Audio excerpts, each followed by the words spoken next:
Chip Roy, and I'm running for the 21st Congressional District of Texas, which I'm currently proud to represent. Wendy Davis, and I'm running in Congressional District 21.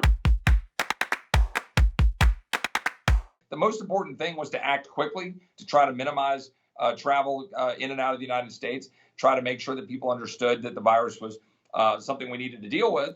It was important, and make sure we protect folks. And I know that my office has been working hard on that. We are seeing a much higher death rate in our country, a much higher positivity rate, and so much of that has been a failure of leadership. I think we need to study this carefully, look at the data, make good decisions, and I think continue to move forward to open up our economy as best as we can while protecting the vulnerable. He was crying out for us to just reopen the doors, and the greatest number of deaths, of course, here in Texas have followed. It is not a reasonable solution to cower in the corner and shut down in a way that it causes people to not get the health care they need, causes people mental health issues, destroys jobs, destroys businesses, destroys our communities.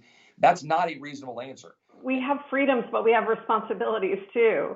And one of our most important responsibilities to each other is to make sure that we're doing our part to keep each other safe.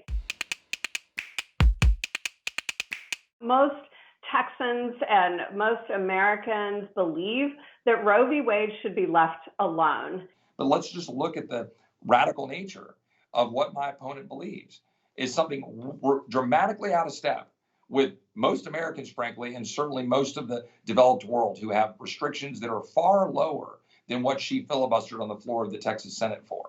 And I think it's going to be up to us making sure that we seat a Democratic Senate, a Democratic House, and a Democratic president so that once and for all, statutorily, we can take care of that. I think that we ought to be a nation and a culture and a state and a city that celebrates and works to protect life at all stages. We just fundamentally disagree.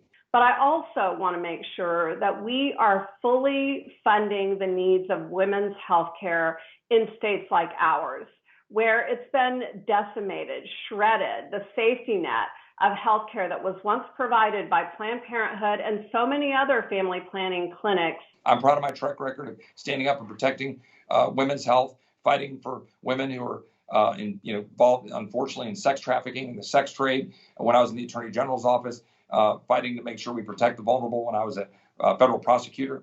And I'll put my track record up anytime.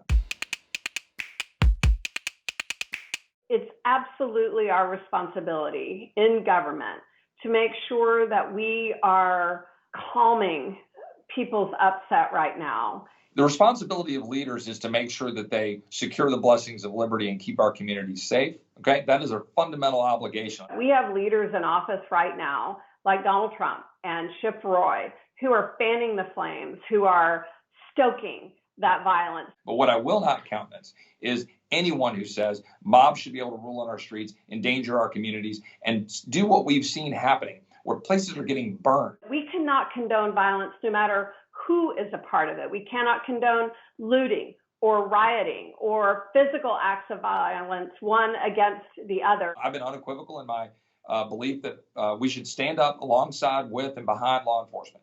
It is the thin blue line between us and anarchy. You can't be the cause of a problem and the solution of it as well. And that's really, I think, what's happening here. They have helped to cause so much of the chaos.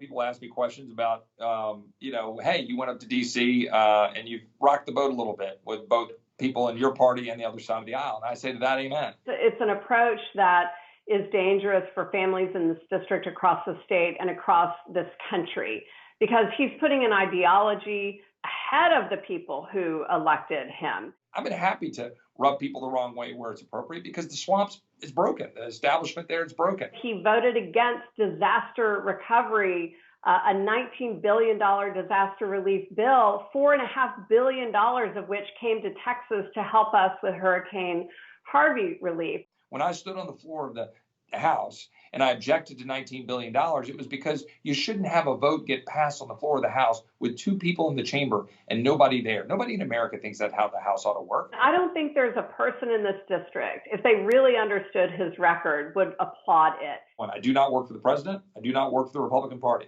I work for the 800,000 people who elected me, regardless of what side of the aisle they're on. Well, your district contains Fredericksburg and parts of New Braunfels. It's an area known for its German heritage.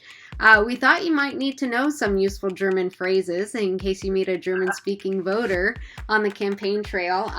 And so we wanted to see how well you could read these phrases in your best German accent. Oh, my goodness.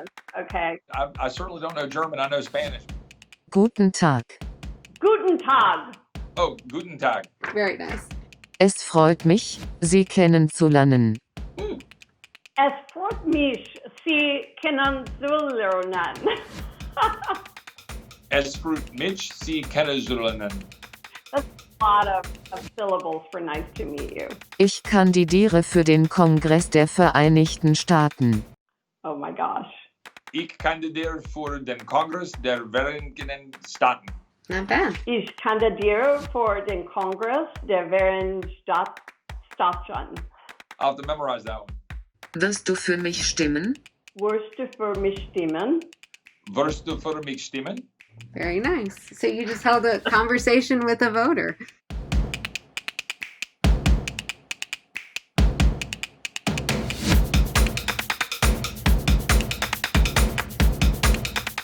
I thought when you did I was like, Ich ein Berliner, right? I remember that from John Kennedy, right? But it wasn't said I'm not a Berliner. It's like something like I like ice cream.